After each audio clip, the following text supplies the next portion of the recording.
What's up, everybody? We're back to filming. At least I hope so. You seem to really enjoy the coaching style videos. If you head over to the RP member section, I just did one with Bruner, who is a wellness pro. Very good video. I'm gonna keep doing those types of videos on this channel as well. Most of them will probably be that going forward. I'll do some of my training stuff and I'll try to really instruct you guys and give you good cues, but pertaining to myself. Today, I've been back in the gym for, man, I don't know, a couple weeks, I guess, kinda. And training's going fine. It's at least the most consistent it's been in a bit. But we're here and we're gonna get back to where we were. So today I still can only really train upper body, so my split's a little weird. So you're gonna notice the volume is gonna be a little bit lower on some things. But I have a couple pulling exercises and I think biceps or lateral delts will check. And then that's really it. So we're at strip barbell today. Probably gonna use the chest supported row. And then from there, I think a pull down of some sort. So let's head over there and get to it. To be honest, I'm not a huge fan of this T-bar row. I don't like the standing style. A ton of people love this one. But it is, again, the only one they have here. So I'm gonna do it, modify it a little bit, tell you guys what I'm doing to modify it so it feels better. We'll still get a good session, even though I hate training back. So I don't put my feet on this pad. I put them down here so I can kind of lean over this just a tad more. I think this is a little too upright for my liking. That's why I don't like it. And I'll just really stretch over this pad.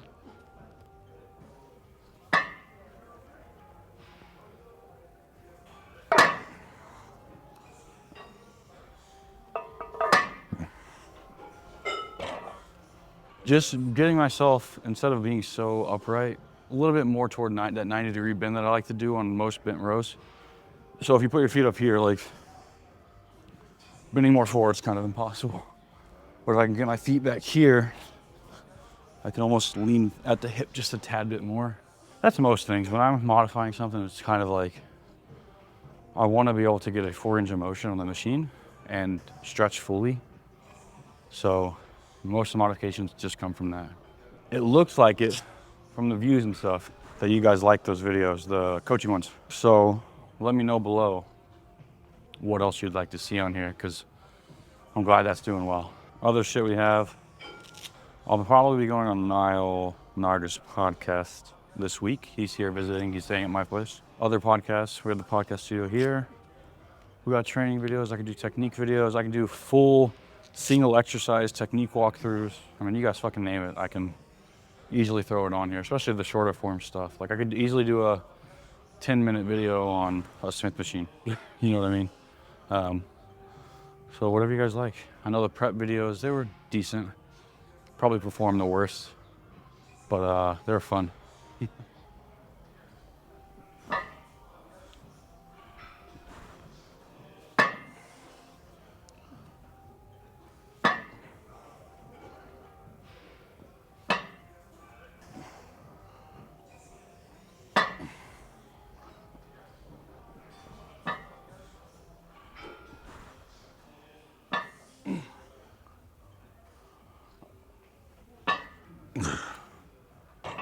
So that one was relatively close to failure. Guys, when you're getting back into training, what a lot of people do is they try to chase the previous loads they used. They try to chase the previous volumes. That's kind of how you run into issues. And I actually ran into issues because I was doing that, was training mostly upper, couldn't train lower, had some issues going on there.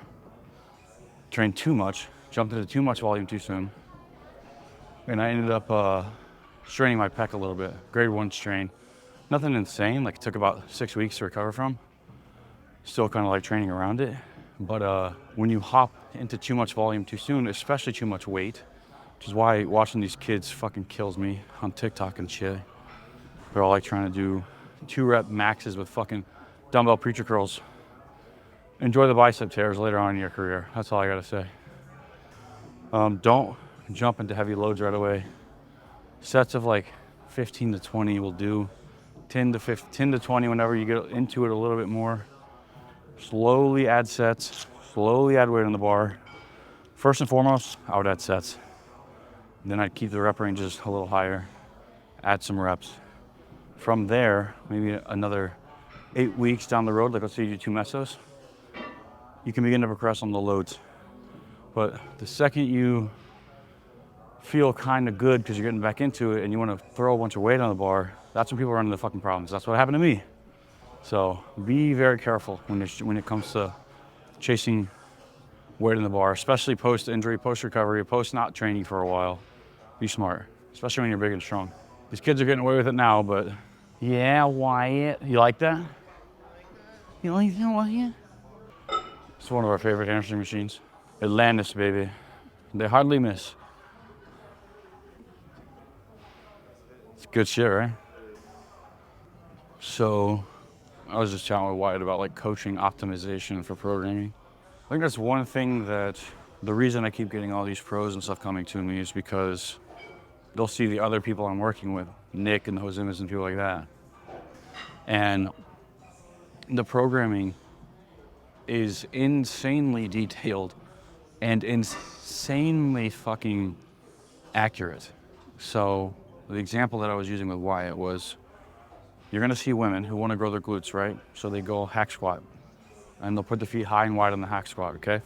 And they think, oh, it's just hitting my glutes more. First and foremost, no, it's not. You hit your glutes more in a deep knee flexion, deep squatting patterns, not by putting your feet really high and going to fucking 90 degrees. That's not stretching your glutes more, it's not hitting your glutes more. I'm sorry, I don't know who the fuck told you that, it's just not. Leg press is the same way. It's not fucking stretching your fucking glutes more. It's taking your quads out of the exercise a little bit, sure, why not?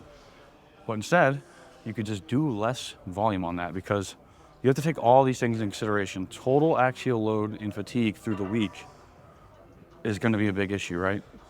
If you're putting your feet high and wide on something, leg press, hack squat, whatever, especially hack squat, tons of axial load, you have to use more weight. You have to. You're not going deep knee flexion with the same weight they're going high and wide and kind of like sumo versus conventional deadlifts. So that's more axial fatigue for the week. And if you're trying to grow your glutes, that's less glute volume through the week. Because now you got to take in consideration how fucked up that made you feel, right? When instead you could have just went all the way down, stretched the hell out of your glutes, get a huge stimulus to your glutes, huge stimulus to your quads, just lower the set volume instead. And go do something else for the glutes after that. So now you get more direct glute volume and you hit your quads a little bit. And if you are worried about not hitting your quads so much because you are someone who only needs to grow the glutes, not the quads or hamstrings, 2 sets of quads a week is not gonna fucking murder you. High and wide is still hitting your quads some. So you still gotta take that set volume into account.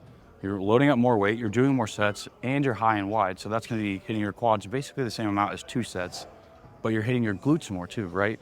You just reduced the load, you took away a bunch of axial fatigue, and now you can add glute volume elsewhere. Isolation stuff, hip hinge stuff. Good mornings, you could do 2 sets of hacks instead, 3 sets of good mornings. Like that will fuck you up. You'll have a great quad stimulus, even better glute stimulus than if you did that. So these are all, that's just one example. One example of when I'm doing those needs analysis at the beginning of my sessions and I'm talking to the client about what they need to do. That's why I'm doing that, because I'm starting to think about programming, needs, their strength, their level of advancement, the rest of the week, what they need to do to frequency-wise to make sure they're growing the muscles they want to grow and maintaining the ones they don't. So it's a lot of stuff, guys. It's a lot of stuff. Went to school for 10 years for this shit. So programming on its surface looks like a bunch of exercises in a random order. And from there you just auto-regulate, but it's more than that. Even the exercise order, selection, frequency, all that stuff is the key components. And then technique and all that stuff comes, and you gotta make sure everything looks good.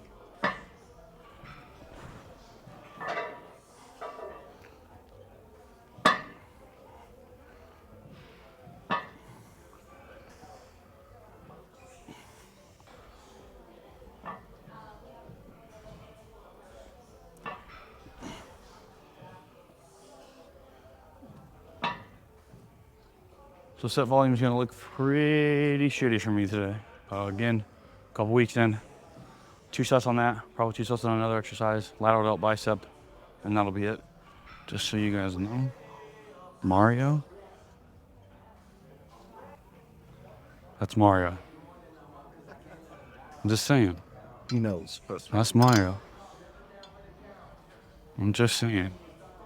Oh, this thing seems sticky.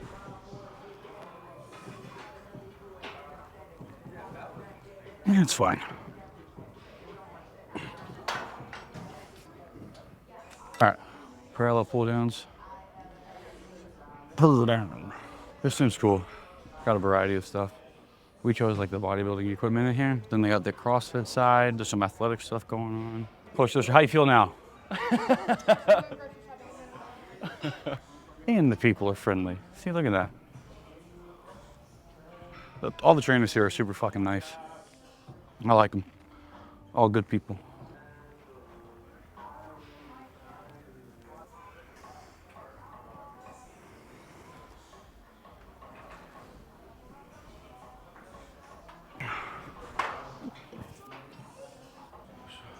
Got one more. A little sticky. It's not great, but it does the job.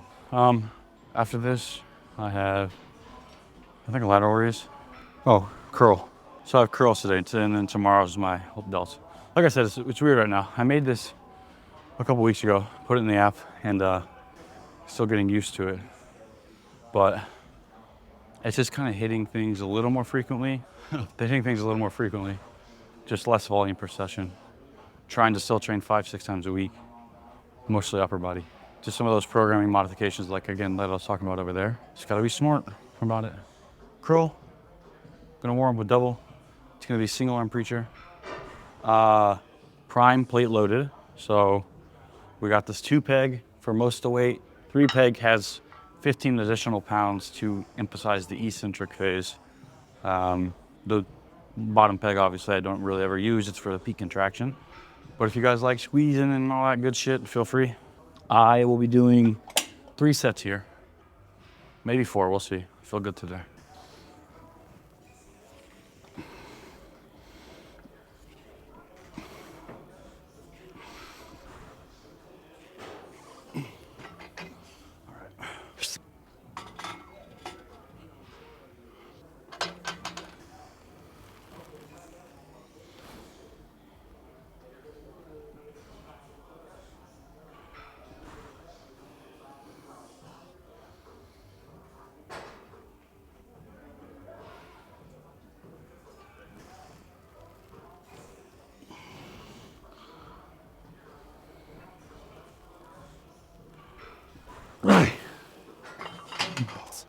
I know set is hard when my glasses fog up. You know what I'm saying? That's why I'll start tracking my reps instead, or my sets if they're hard or not. Rep speed, it's not rep speed, it's fogging up your glasses.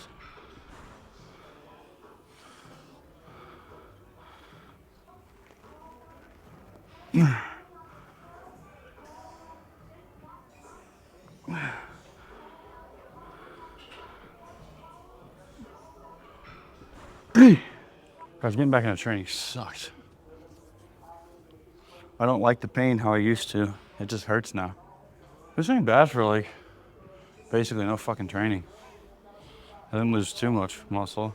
On the front of diets and special sports supplementation, everything's in maintenance. Back to my maintenance dosages, maintenance diet. Has been that way for a while. I'm just gonna be working on gaining back lost tissue in this next couple months. And I can't even turn my fucking legs yet. So we'll see how that goes. Should be okay. Slowly escalate at least the supplements up in the next month or 2. And from there, hopefully I'm jacked again. I don't know.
fuck, no.